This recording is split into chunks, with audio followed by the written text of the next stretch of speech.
when you're at a survival level, when you're at a sustenance level of society, you have to be flexible with roles. And it wasn't until we started to develop a solid middle class that the up and coming, upwardly mobile middle class Mm. became stricter about both roles because they could afford to. Right. Um, they Yeah. didn't have to the women didn't have to put on pants and go work in the field, and then keep their dress for Sunday when they go to church.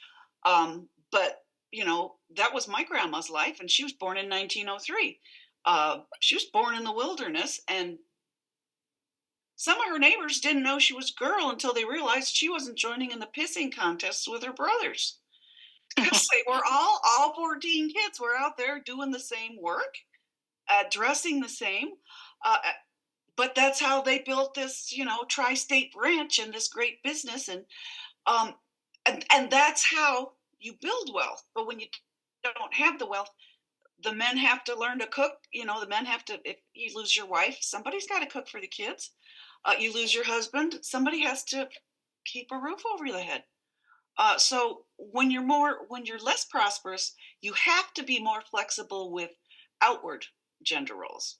Obviously, you can't be more strict about. You can't do anything about the biological roles, but it's It's a wealthy. luxury. When you overcome biology, it's a luxury. It's like air Yes, conditioning. and wealthy people are the ones who can afford to choose arbitrary traditions that don't necessarily serve a survival purpose.